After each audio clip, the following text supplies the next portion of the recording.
In this video, we're going to ensure that the resource list component can take the currently selected resource and use it to make a request over to our API. Now, really quickly, I want to open up the API documentation for JSON placeholder again.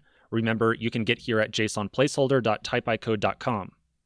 If you then go down to the list of endpoints, or resources as they call them right here, we can open up the posts endpoint and the to-dos endpoint. So I just open them up as separate tabs. You'll notice that the post endpoint can be accessed by making a request to jsonplaceholder.typeicode.com/posts.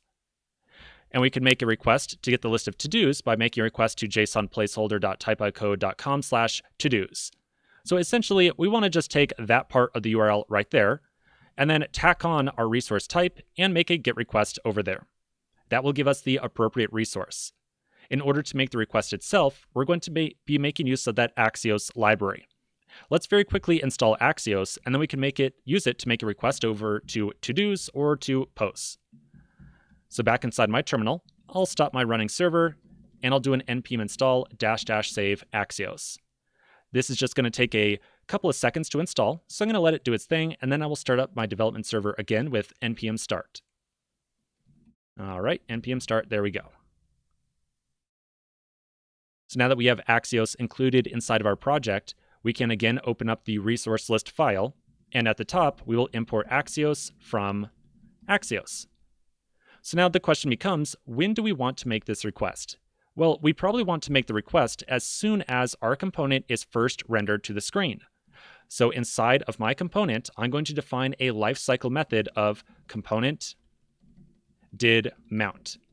Now, quick reminder here, component did mount is actually a really easy method name to misspell. You might have even just seen me, I did something like that. Make sure you have component with the correct spelling, did mount.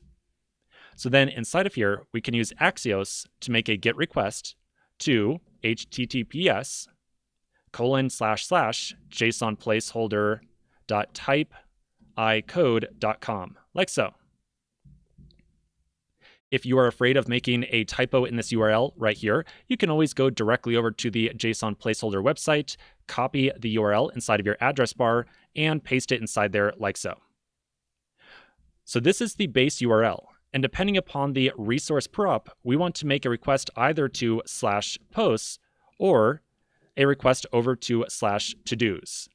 So in order to make the appropriate request, we can just use a little bit of a ES2015 template string here and tack in the appropriate resource that we're trying to fetch to the end of the URL. I'm going to replace the single quotes that I have with backtick characters instead. And then at the very end of the URL, I'll put that curly brace in with a $sign. And then I will reference this.props.resource. All right, let's save this really quick. We'll flip back over to our browser, open up our network request tab, and just make sure that we are making the appropriate request. So back inside my browser, I'll open up my network request tab.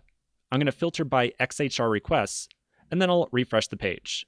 And when I do so, I should see a request being made right here to JSON placeholder blah, blah, blah /posts. If I click on that request and click on preview, I'll see a list of all the different posts that I've fetched. All right, so that definitely looks good. So now the next thing we need to do is somehow get our component to re-render itself after it successfully makes that request.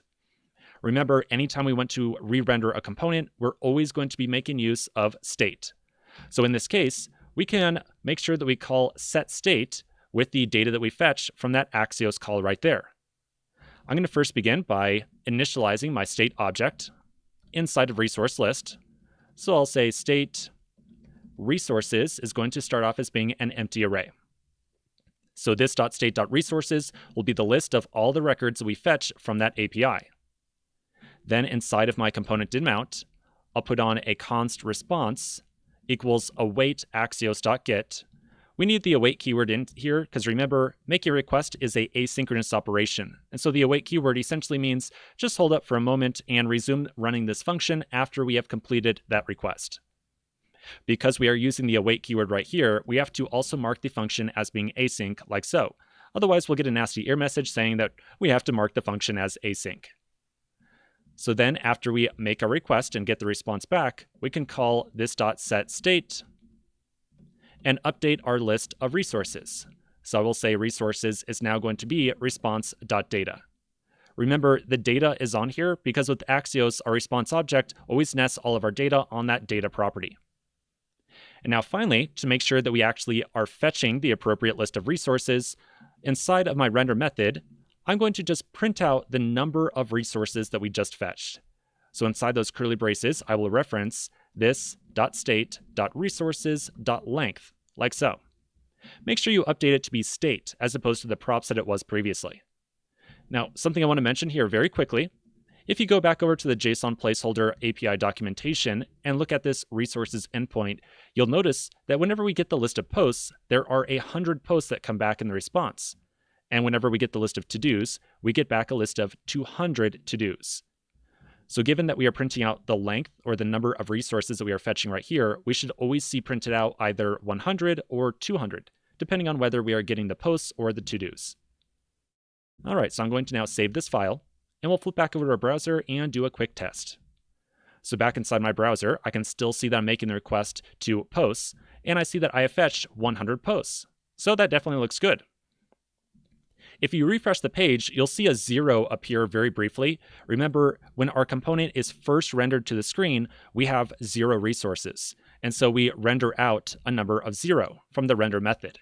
But then when we finish our request and get those 100 responses or the 100 posts back, we call set state. That causes our component to re-render, and then we see the 100 printout on the screen. Now, I know a lot of this stuff is like basic and review that we're doing right here, and I'm sure it might be tedious because we've gone over these topics many times, but you're going to very quickly see that there's a really big twist inside of here. So as I'm kind of, going over this stuff slowly, I'm going over it slowly because when we start to hit some rough spots with this little project right here, we're going to have to make sure that we have a really good understanding of how state works to work around them and then eventually implement hooks. So with that in mind, let me show you the rough spot that we're going to run into. Without a doubt, we are currently fetching our list of posts successfully. But if I now click on, well, I'm not right now, it's because the request is pending. Let me refresh one more time. There we go, I got the 100. But if I now click on the to-dos button, you'll notice that nothing happens. I do not see a new number right here. I don't even see a request being made. So let's take a quick pause right here, and in the next video, we'll talk about exactly why we are not correctly fetching our list of to-dos.